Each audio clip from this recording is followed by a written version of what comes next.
আওয়ামী লীগ আমলে ভারতকে দেওয়া অসম সুবিধায় সীমান্ত সংকটের মূল কারণ গোপন সমঝোতা জনসম্মুখে প্রকাশের আহ্বান বিশ্লেষকদের।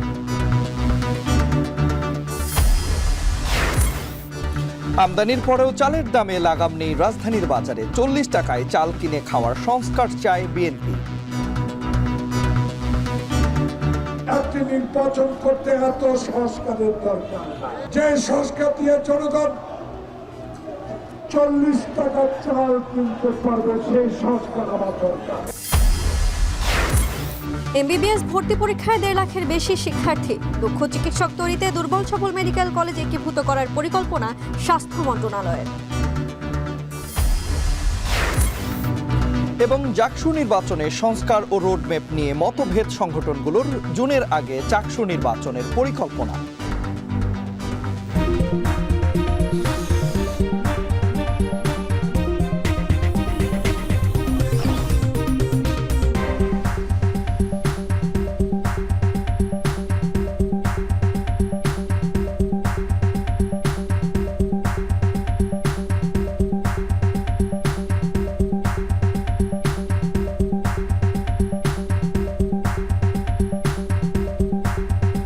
স্বাগত। এখন দুপুরে পুরো আয়োজন জুড়ে সঙ্গে আছে আমি জেনিসিয়া বর্ণা এবং আমি তন্ময় কুমার রায়। বাংলাদেশকে অস্থিতিশীল করতে বর্ণা প্রথমে মিডিয়া ট্রায়াল আমরা দেখেছি, হাই কমিশনে আক্রমণ এবং সাম্প্রদায়িক উস্কানি দিয়ে ব্যর্থ হয়ে এবার ভারত বেছে নিয়েছে সীমান্ত সংঘাতের পথ। এবং বিগত সরকারের সময় আমরা দেখেছি ভারতের সঙ্গে বাংলাদেশের যে গোপন সমঝোতা আছে এই সরকার তা মেনে না চলায় অস্বস্তি থেকেই ভারত এসব করছে, এমন কথাই কিন্তু বলছেন বাংলাদেশের যারা নিরাপত্তা বিশ্লেষক রয়েছেন তারা।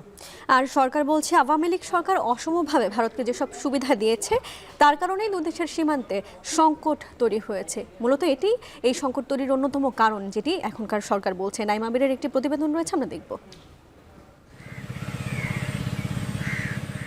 সীমান্তে কেমন হবে বাংলাদেশ ভারত বোঝাপড়া, কার অধিকার কতটুকু, তার মূল ভিত্তি 1975 সালের বর্ডার গাইডলাইন। এরপরও দুদেশের মধ্যে হয়েছে আরও 3টি চুক্তি। এসব চুক্তিতে উল্লেখ আছে দুদেশের শূন্যরেখা থেকে 150 গজের মধ্যে কোনো সীমান্তরক্ষী বাহিনী থাকবে না। একে অপরের সম্মতি ছাড়া নির্মাণ করা যাবে না কোনো স্থায়ী অবকাঠামো। অথচ আওয়ামী লীগ সরকার ক্ষমতায় আসার পর 2010 সাল থেকে 2023 সালের মধ্যে বর্ডার গাইডলাইন না মেনে সীমান্তের অন্তত 160টি স্থানে অসম বেড়া দিয়েছে ভারত। শেখ হাসিনার পতনের পর কিছুদিন বন্ধ থাকলেও গেল সপ্তাহে ফের কাঁটাতারের বেড়া দেবার উদ্যোগ নেয় দেশটি। গেল সপ্তাহে সীমান্তের অপর পারে শূন্যরেখার 100 গজের ভেতরে মালদহের সুখদেবপুরে বেড়া দেবার তৎপরতা শুরু করলে বিএসএফকে বাধা দেয় বিজিবি। এতে শুরু হয় দুদেশের সীমান্তবর্তী মানুষ ও বিজিবি বিএসএফ এর মধ্যে উত্তেজনা। অন্তর্বর্তী সরকার থেকে বলা হচ্ছে দুদেশের মধ্যে থাকা সমঝোতার বাইরে গিয়ে গেল 2 যুগে আওয়ামী লীগ সরকার অসমভাবে যেসব সুবিধা ভারতকে দিয়েছে তা দুদেশের মধ্যে সীমান্ত সংকট তৈরির মূল কারণ। আমাদের যে জায়গাটা আছে যে অঙ্গরপোতা এখন দাহাগ্রামে, ওখানে ওই জিরো লাইনের উপরে বলছে যে তারা দিতে পারবে। জিরো লাইনের থেকে যে 150 গজ দূরে যে কাঁটাতারের বেড়া দেওয়ার কথা, বাট ওই জায়গার ক্ষেত্রে দিয়ে দিছে যে জিরো লাইনের উপরেই তারা কাঁটাতারে মানে ফেন্স করতে পারবে।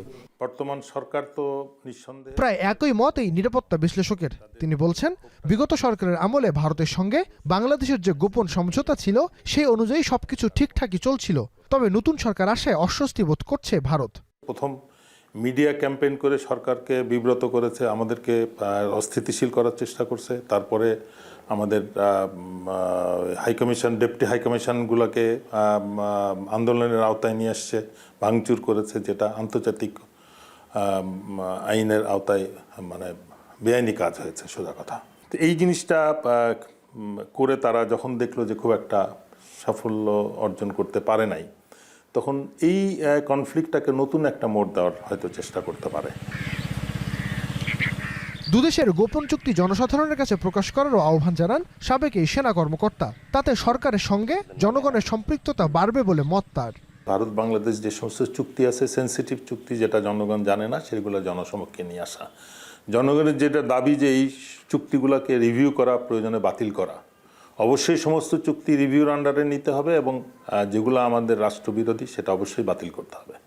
এবং সেটা জনগণকে সম্পৃক্ত করে যদি করা হয় তাহলে আমার মনে হয় ভারত এই সুযোগটা পাবে না। অগস্ট কিংবা সেপ্টেম্বর মাসে আপনাকে আমি তারিখটা দিতে পারবো।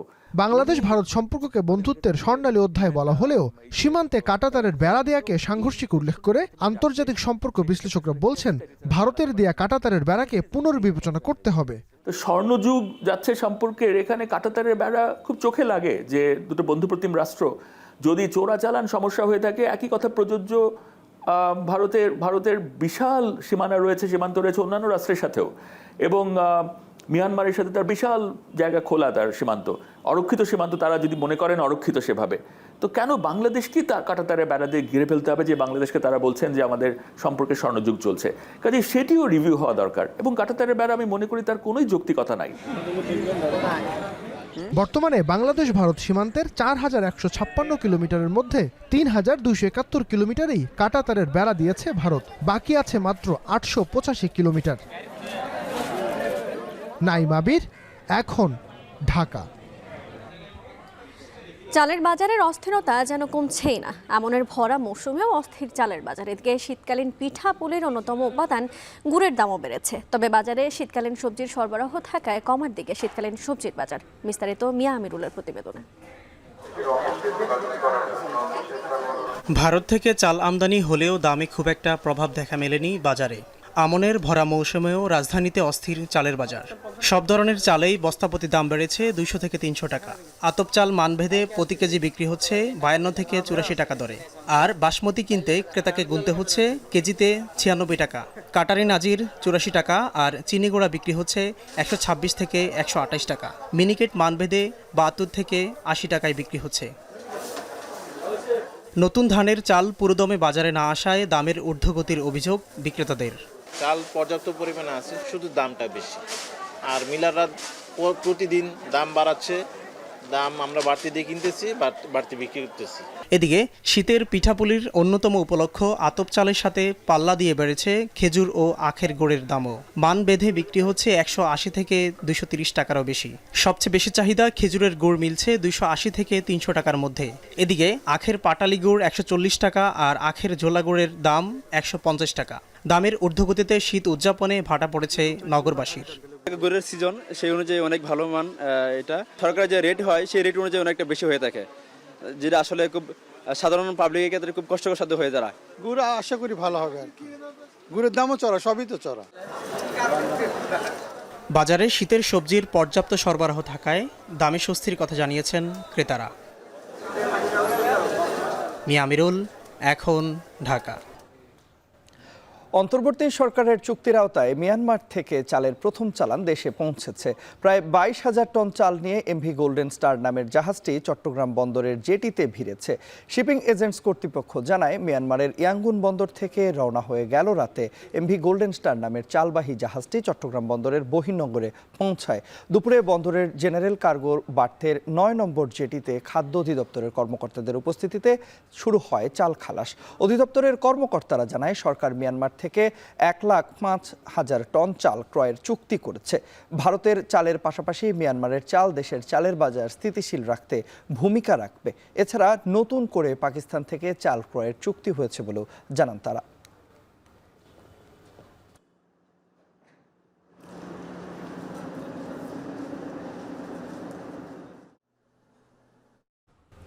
বিএনপি চেয়ারপারসনের উপদেষ্টা জয়নুল আবদিন ফারুক বলেছেন, নিরপেক্ষ নির্বাচন দিতে বেশি সংস্কার দরকার নেই, জনগণ 40 টাকায় চাল পাবে এমন সংস্কার প্রয়োজন। সকালে জাতীয়তাবাদী সাংস্কৃতিক দল আয়োজিত নাগরিক সমাবেশে একথা বলেন তিনি। এ সময় জুলাই ঘোষণাপত্রে স্বৈরাচারের বিরুদ্ধে বিএনপির দীর্ঘ আন্দোলন অন্তর্ভুক্ত করার আহ্বান জানান জয়নুল আবদিন ফারুক।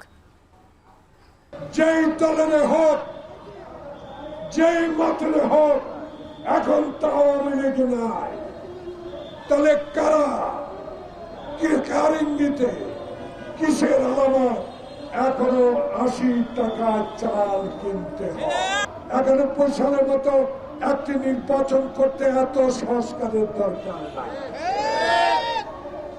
যে সংস্কার প্রয়োজন, যে সংস্কার দিয়ে জনগণ 40 টাকা চাল কিনতে পারবে, সেই সংস্কার আমার দরকার।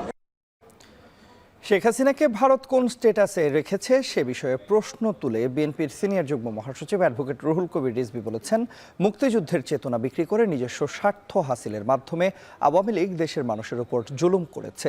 দুপুরে কেআইবিতে এক আলোচনা সভায় তিনি আরও বলেন, শেখ পরিবারকে আর্থিকভাবে প্রতিষ্ঠিত করতে কাজ করেছে পতিত সরকার।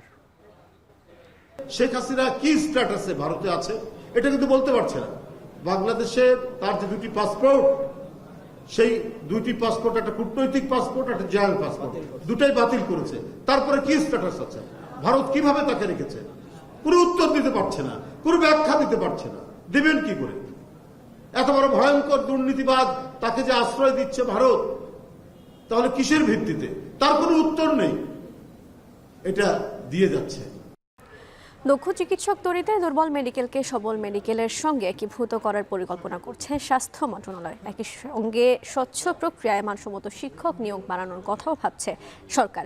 সকালে মেডিকেল ভর্তি পরীক্ষার ঢাকা রেসিডেন্সিয়াল কলেজ কেন্দ্র পরিদর্শন শেষে সব কথা জানান স্বাস্থ্য উপদেষ্টা নূরজাহান বেগম। এবারের প্রতি আসনের বিপরীতে মেডিকেলে ভর্তি পরীক্ষার লড়াইয়ে অংশ নিলেন 25 জনের বেশি শিক্ষার্থী। ফরহাদ বিন নূরের প্রতিবেদন।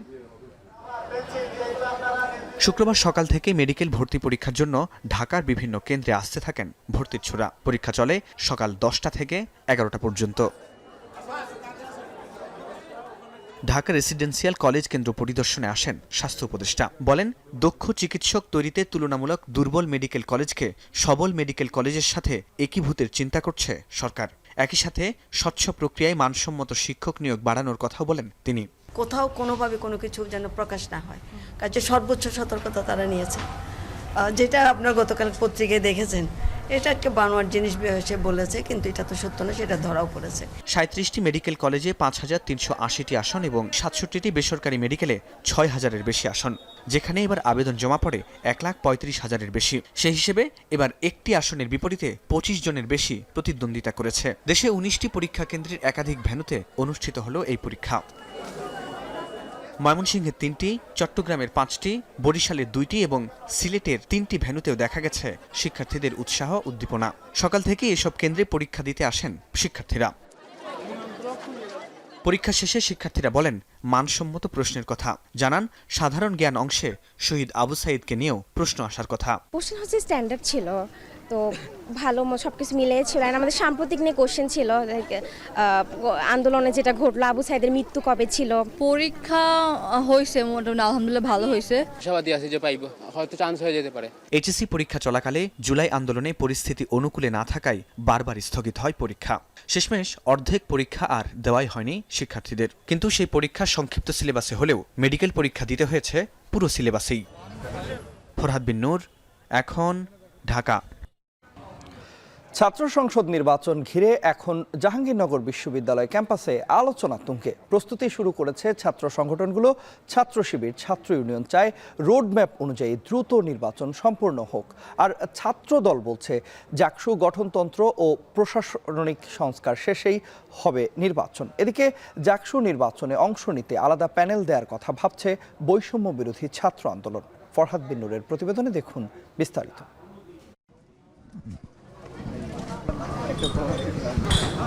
ছাত্র সংসদ নির্বাচনের রোডম্যাপ ঘোষণার পর ক্যাম্পাসের আড্ডাতেও এসেছে সেই রেশ।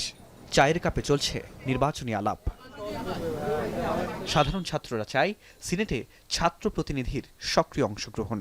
জাহাঙ্গীরনগর বিশ্ববিদ্যালয়ের যে কেন্দ্রীয় ছাত্র সংসদ, সেটা একটা অচল অবস্থায় রয়েছে। আমাদের কোনো নির্বাচন হয়নি এবং সিন্ডিকেটের যে ছাত্র প্রতিনিধি থাকার কথা, সেই উপস্থিতি নিশ্চিত হয়নি। সবকিছু ঠিক থাকলে 1 ফেব্রুয়ারি জাকসু নির্বাচনের তফসিল ঘোষণা করবে নির্বাচন কমিশন। সেই অনুযায়ী প্রস্তুতি নিচ্ছে ছাত্র সংগঠনগুলো। ছাত্র শিবির সর্বদাই ছাত্রদের কল্যাণে কাজ করে থাকে, তাদের দাবি দাওয়া আদায়ে কাজ করে থাকে। ইসলামী ছাত্র শিবির যদি সাধারণ শিক্ষার্থীদের ম্যান্ডেট নিয়ে প্যানেলে জিতে আসে অথবা জাকসুতে যদি সুযোগ পায়, তাহলে ছাত্রদের ওই সব জায়গায় কাজ করবে। বিভিন্ন সময়ে যে ক্ষমতাসীন ছাত্র সংগঠনগুলো তাদের দুর্নীতি এবং দখলদারিত্বর জায়গা থেকে তারা সেই ইলেকশনগুলো হইতে দেয় নাই। তবে ছাত্রদল চায় আরও সময়। জাকসু গঠনতন্ত্রের সংস্কারের পরই তারা নির্বাচন চায়। সাধারণ শিক্ষার্থীদের উপরে যারা হামলা চালিয়েছে, যারা এর মদত দিয়েছে, তাদের বিচার ত্বরান্বিত করতে হবে, তাদের বিরুদ্ধে মামলা করতে হবে। তাদের বিচার নিশ্চিতের পরেই আমরা তাদের জাকসু নির্বাচন নিয়ে আলাপ আলোচনা করতে রাজি আছি। জাকসু নির্বাচন ঘিরে প্যানেল দেওয়ার পরিকল্পনা করছে বৈষম্য বিরোধী ছাত্র আন্দোলন। ছাত্র সংসদ নির্বাচনে অংশ নিতে প্রয়োজনে অন্য কোনো দলের সঙ্গেও জোট করারও কথা ভাবছে তারা। আমরা শিক্ষার্থীদের পক্ষ থেকে যেটা চাই যে বিশ্ববিদ্যালয় প্রশাসনের যে ঘোষিত রোডম্যাপ, সেই রোডম্যাপ অনুযায়ী বিশ্ববিদ্যালয় প্রশাসন দ্রুত সময়ের মধ্যে নির্বাচন আয়োজন করবে। ছাত্র সংসদ নির্বাচনের জন্য সব ছাত্র সংগঠনকে ঐক্যমতে পৌঁছানোর আহ্বান বিশ্ববিদ্যালয়ের উপাচার্যের। এই ক্ষেত্রে সফল হতে হলে আমি যেটা বলেছি, সকল ছাত্র সংগঠন ক্রিয়াশীল যারা রয়েছেন এবং যারা এই স্বৈরাচার মুক্ত করবার ক্ষেত্রে গণতন্ত্রকামী মানুষজন গণতান্ত্রিক প্রক্রিয়াটাকে চালু করবার জন্য সমান অবদান রাখবে। ছাত্র সংসদ প্রতিষ্ঠার পরে এখন পর্যন্ত 8 বার নির্বাচন অনুষ্ঠিত হয়। সবশেষ 1992 সালে নির্বাচন হয়। জাহাঙ্গীরনগর বিশ্ববিদ্যালয় ছাত্র সংসদ নির্বাচনের রোডম্যাপ প্রকাশের পরপরই ক্যাম্পাস জুড়ে বিরাজ করছে নির্বাচনী আমেজ। অধিকার প্রতিষ্ঠায় শিক্ষার্থীরা চায় দ্রুত এই নির্বাচন। রোডম্যাপ অনুযায়ী বিশ্ববিদ্যালয়টি কত দ্রুত এই নির্বাচন সম্পন্ন করতে পারে এখন সেটিই দেখার বিষয়। জাহাঙ্গীরনগর বিশ্ববিদ্যালয় থেকে ফরহাদ বিন নূর, এখন, ঢাকা। 34 বছর পর চট্টগ্রাম বিশ্ববিদ্যালয়ে উত্তাপ ছড়াচ্ছে জাকসু নির্বাচন। অভ্যুত্থান পরবর্তী বিশ্ববিদ্যালয়ে এই নির্বাচনের উপযুক্ত পরিবেশ বিরাজ করছে বলে মনে করে শিগগিরই তারিখ ঘোষণার দাবি বিভিন্ন সংগঠন ও সচেতন ছাত্র সমাজের। প্রশাসনও বলছে আগামী জুনের আগে নির্বাচন দিতে হবে এবং কাজ শুরু করেছে তারা। গঠন করা হয়েছে নীতিমালা কমিটি, চলছে সুষ্ঠু পরিবেশ নিশ্চিতের নানা প্রস্তুতি ও আলোচনা। আরও জানাচ্ছেন ফয়সাল করিম, ক্যামেরায় ছিলেন মোহাম্মদ পারভেজ। পোষ্যকোটা বাতিল, টিএসসি নির্মাণ, ভর্তি পরীক্ষার আবেদন ফি কমানো সহ 9 দফা দাবিতে মাঠে নেমেছে চট্টগ্রাম বিশ্ববিদ্যালয়ের একদল শিক্ষার্থী। গত 34 বছর ধরে নিজেদের বিভিন্ন দাবি দাওয়া আদায়ে নানা সময় এভাবে মাঠে নামতে হয়েছে শিক্ষার্থীদের। বিক্ষিপ্ত আন্দোলন কখনো পেয়েছে সফলতা, কখনো বা শেষ হয়েছে সংঘাত বা রক্তপাতে। পড়াশোনার ক্ষতি করে বাধ্য হয়ে আন্দোলনে নেমেও কখনো তাদের বাধা হয়েছে সরকারি দলের ছাত্র সংগঠন, কখনো বা প্রশাসন। এসব বাস্তবতায় বারবার সামনে এসেছে চাকসু নির্বাচন বা ছাত্র প্রতিনিধি নির্বাচনের বিষয়টি। যদি একটা ছাত্র প্রতিনিধি নির্বাচন করতে পারি তাহলে ছাত্রদের অবস্থান আরো শক্তিশালী হবে।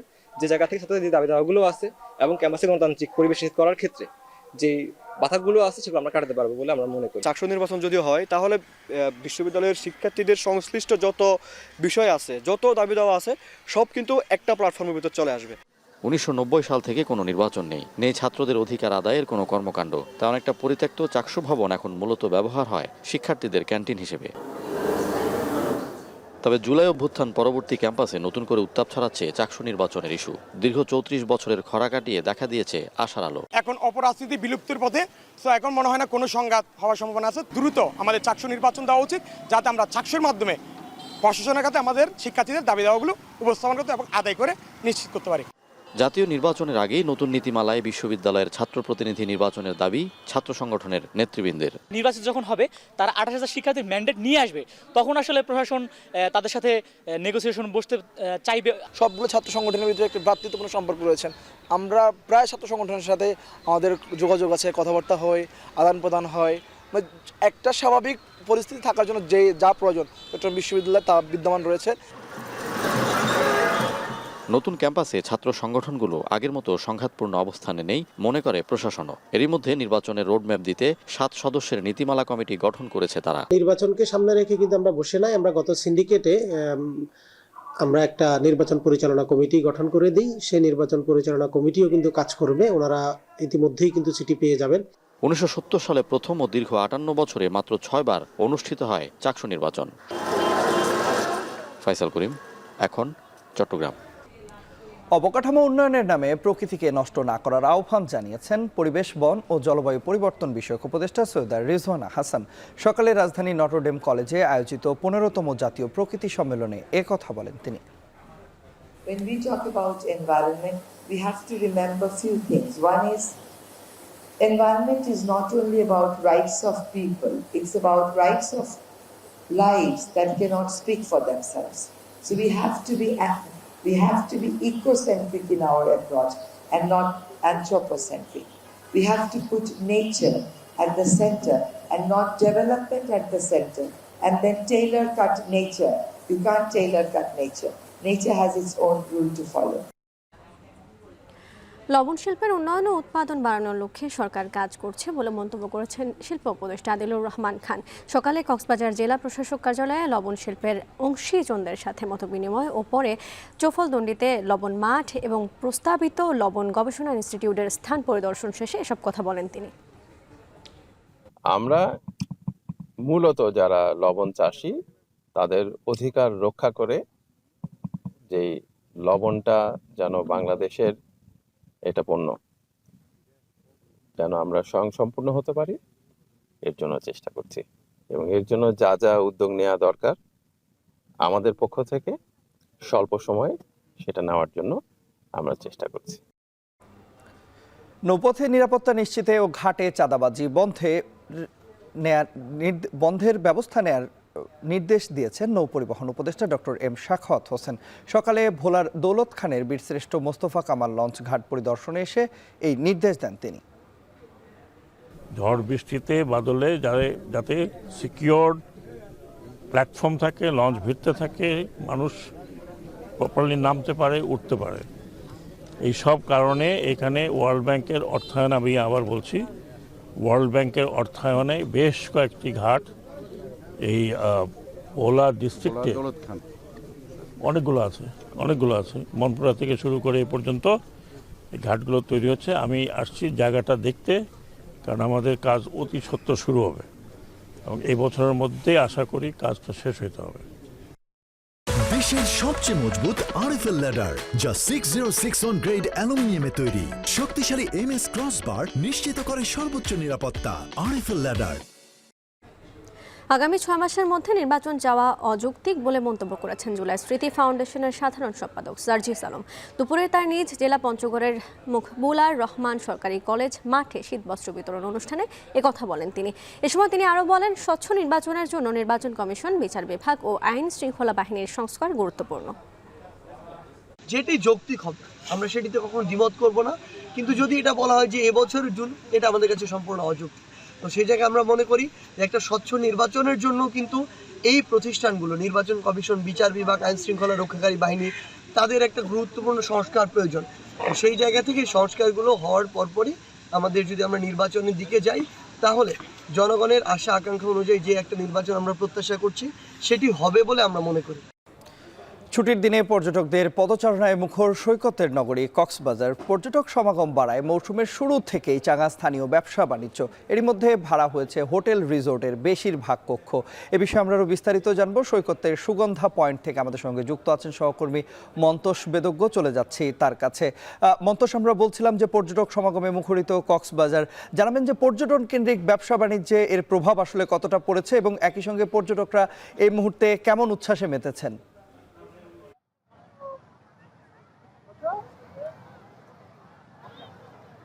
তন্ময়, কক্সবাজার শহর জুড়ে কিন্তু একটা উৎসব মুখর পরিবেশ এখন রয়েছে। বিশেষ করে পর্যটন মৌসুমের শুরু থেকে কিন্তু পর্যটকের ব্যাপক উপস্থিতি কক্সবাজারে আছে এবং আজকে ছুটির দিনেও আমরা দেখছি যে উপস্থিতিটা ক্রমেই বেড়েছে এবং গতকাল থেকে আসলে পর্যটকদের উপস্থিতি কক্সবাজারে বেড়েছে। এবং এই মুহূর্তে আমরা সৈকতের চিত্র যদি দেখায় যে প্রচুর পর্যটক সৈকতে রয়েছেন। এখন দুপুরের খাবার সময় এবং ভর দুপুর, যেহেতু অনেকেই কিন্তু বাইরে চলে গিয়েছেন, নিজেদের হোটেল কক্ষে ফিরে গিয়েছেন, তারপরও এখানে কিন্তু এখন পর্যন্ত বিপুল পর্যটক আছেন এবং হোটেল মালিকরা যেটি বলছেন যে এখন পর্যন্ত এখানে 70 থেকে 80% বেশি কক্ষ কিন্তু হোটেলগুলোতে বুকিং রয়েছে। এবং এই যে পর্যটকের উপস্থিতি, এটি ক্রমান্বয়ে মূলত অক্টোবরের মাঝামাঝি সময় থেকে বেড়েছে এবং এখন পর্যন্ত এই উপস্থিতিটা যেহেতু রয়েছে, তাদের ব্যবসা বাণিজ্য চাঙ্গা রয়েছে এবং এখানে হোটেল, মোটেল, রিসোর্ট কিংবা এখানকার যে রেস্তোরাঁ, সবখানেই কিন্তু একটা চাঙ্গা ভাব এসেছে, প্রাণচাঞ্চল্য এসেছে এবং ব্যবসায়ীদের মাঝেও কিন্তু এই কারণে খুশির একটা আমেজ কিন্তু বিরাজ করছে। এখানে হোটেল মোটেলের কথা এর বাইরে যদি বলি, এখানে সৈকত কেন্দ্রিক কয়েক হাজার ব্যবসা প্রতিষ্ঠান আছে। এর বাইরে ভ্রাম্যমান হকাররা রয়েছেন, এখানে ফটোগ্রাফার, বিচ বাইক চালক কিংবা ঘোড়া যারা চালান কিংবা এখানে যারা টিউব ব্যবসার সাথে জড়িত, তারা কিন্তু সবার মাঝেই একটা খুশির আমেজ কিন্তু রয়েছে। এবং এখানে ছাতা চেয়ারের ব্যবসার সাথে জড়িত তাদের মাঝেও আমরা দেখেছি, তাদের সাথেও কথা বলেছি। তারা যেটি বলছেন যে যেহেতু পর্যটকের উপস্থিতিটা বেড়েছে, এখানে সবখানেই কিন্তু সেটির প্রভাব আসলে এখানে পড়েছে এবং পুরো শহর জুড়ে আসলে যেটি বলছিলাম যে উৎসব মুখর একটা পরিবেশ সেটি কিন্তু এখানে রয়েছে এবং এই যে চাপ পর্যটকদের উপস্থিতি এটি কিন্তু আগামী মার্চ পর্যন্ত থাকবে এবং এটি যেহেতু এখন ভরা মৌসুম আসলে কক্সবাজারে চলছে এবং এই পর্যটক উপস্থিতিটা এই যে সরব উপস্থিতি পর্যটকদের বিভিন্ন স্থানে যাওয়া এখানে সৈকত ছাড়াও এখানে অন্যান্য যে দর্শনীয় স্থানগুলো রয়েছে সবখানে কিন্তু তাদের পদচারণা বেড়েছে এবং এখানে সৈকত কেন্দ্রিক যেসব ব্যবসা প্রতিষ্ঠান কিংবা হোটেল মোটেল কেন্দ্রিক যেসব ব্যবসা প্রতিষ্ঠান রয়েছে বার্মিজ পণ্যের দোকান রয়েছে সবখানেই পর্যটকদের স্বতঃস্ফূর্ত উপস্থিতি আমরা দেখতে পাচ্ছি এবং সবখানে ব্যবসায়িক একটা চাঙা ভাব রয়েছে। তন্ময়, এই ছিল আমার কাছে কক্সবাজার থেকে সবশেষ। গোপালগঞ্জ ও চট্টগ্রামের মিরসরাইয়ে আলাদা সড়ক দুর্ঘটনায় 6 জন নিহত হয়েছেন। ভোর 6টার দিকে গোপালগঞ্জের কাশিয়ানীতে ঢাকা খুলনা মহাসড়কের হিরণ্যকান্দি এলাকায় বাস চাপায় 3 মোটরসাইকেল আরোহী মারা যান। নিহতরা হলেন দীপু দাস, বিশাল নাগ ও হৃদয় মৃধা। নিহতদের সবার বাড়ি কাশিয়ানীর পোনাকান্দির পাড় গ্রামে। পুলিশ জানায় ঢাকা থেকে খুলনাগামী একটি বাস হিরণ্যকান্দি এলাকায় সাম্পান রেস্টুরেন্টের সামনে এলে মোটরসাইকেলটিকে চাপা দেয়। এতে ঘটনাস্থলে মোটরসাইকেলটির চালক সহ অন্য 2 আরোহীর মৃত্যু হয়। এদিকে চট্টগ্রামের মিরসরাইয়ে গাড়ির ধাক্কায় 3 মোটরসাইকেল আরোহী নিহত হয়েছেন। গতকাল রাত 2:30টার দিকে ঢাকা চট্টগ্রাম মহাসড়কের মিরসরাইয়ের সুফিয়া রোড এলাকায় এই দুর্ঘটনা ঘটে। ক্ষমতার অপব্যবহার আর দুর্নীতিতে সম্পৃক্ত সংক্রান্ত মামলায় ইমরান খানের 14 বছরের কারাদণ্ড হয়েছে। ইমরান খানের তৃতীয় স্ত্রী বুশরা বিবির কারাদণ্ড হয়েছে 7 বছরের। পাশাপাশি আল কাদের মামলায় ইমরান খানকে 10 লাখ রুপি জরিমানা গুনতে হবে, যেখানে বুশরা বিবিকে গুনতে হবে $5 লাখ জরিমানা। রাওয়ালপিন্ডির এক আদালত এই রায় দিয়েছেন, যেখানে 2023 সালের আগস্ট থেকে কারাবন্দী ইমরান। এ নিয়ে চতুর্থ বড় কোনো মামলায় বিচার হলো তার বিরুদ্ধে রয়েছে রাষ্ট্রীয় উপহার বিক্রি, গোপন নথি ফাঁস আর অবৈধ বিয়ের মামলা। ইমরান খান এখনও কারাবন্দী এবং তার বিরুদ্ধে রয়েছে আরও অনেক মামলা।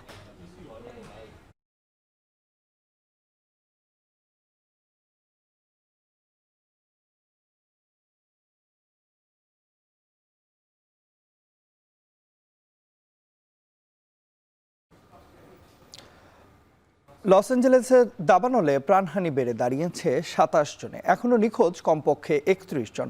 ভূমিধসের সংখ্যায় আরও 1 সপ্তাহ বাড়ি না ফিরতে বাসিন্দাদের অনুরোধ করেছেন শহরের পুলিশ প্রধান। এদিকে লুটের সঙ্গে জড়িত প্রায় 10 লাখ ব্যক্তিকে আটক করেছেন পুলিশ। দাতব্য সংস্থার নামে ভুয়া তহবিল সংগ্রহের অভিযোগও। কৃত্রিমভাবে পণ্য ও বাড়ি ভাড়া বৃদ্ধিতে জড়িত ব্যক্তিদের বিরুদ্ধে জেল ও জরিমানার সাজা প্রয়োগের ঘোষণা লস অ্যাঞ্জেলেসের অ্যাটর্নি জেনারেলের। আরও জানাচ্ছেন নাফি আরমান মনন। বাতাসের গতি কমে আসার সঙ্গে নিয়ন্ত্রণে আসতে শুরু করেছে লস অ্যাঞ্জেলেসের দাবানল। ইতোমধ্যে হার্স্ট অঞ্চলের দাবানল শতভাগ নিয়ন্ত্রণে এসেছে। ইটনে অর্ধেক ও প্যালিসেডসের 1/3 অঞ্চলের দাবানল নিয়ন্ত্রণে এনেছে দমকল বাহিনী, যদিও পুড়ে ছাই প্রায় 40,000 একর এলাকা। দাবানলের কারণে ভূমিধসের সংখ্যা বাড়ছে প্রতিনিয়ত। তাই আরও 1 সপ্তাহ বাড়ি না ফিরতে বাসিন্দাদের অনুরোধ করেছেন শহরের পুলিশ প্রধান। আগামী সপ্তাহে ঝড়ো হাওয়া সান্তা অ্যানা শুরুর পূর্বাভাস থাকায় বাড়ি ছাড়ার নির্দেশ দেওয়া হয়েছে 82,000 মানুষকে। আরও প্রায় 90,000 বাসিন্দা রয়েছেন সতর্কতার আওতায়। I think we're making it pretty clear that there are multiple reasons why we cannot let people in yet. Yes, we're trying to work towards that. I'm going to say it's probably at least a week out. You've heard that already.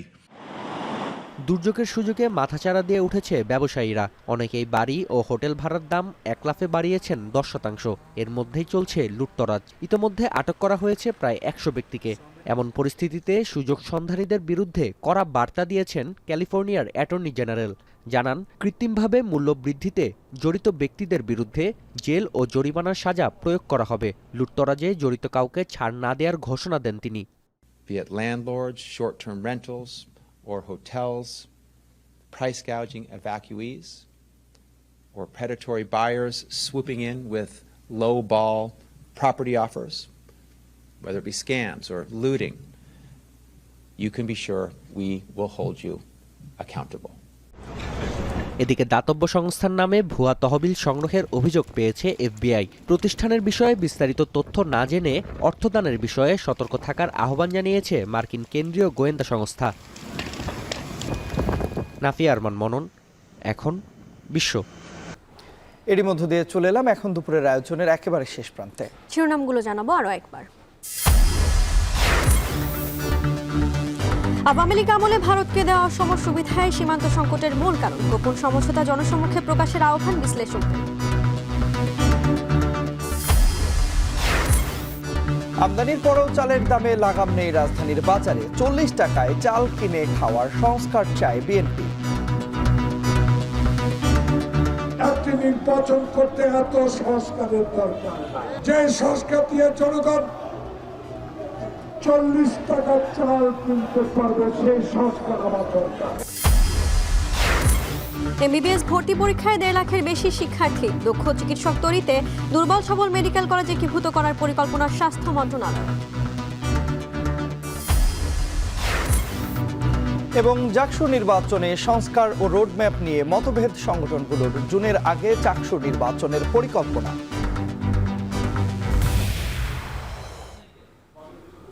এই ছিল এখন দুপুরে। যাবার আগে জানাতে চাই, এখন television ওয়েবসাইটে দেখতে হলে ভিজিট করুন www.ekhon.tv। ফেসবুকে দেখুন facebook.com/tv.ekhon আর ইউটিউবে দেখুন youtube.com/c/ekhon tv।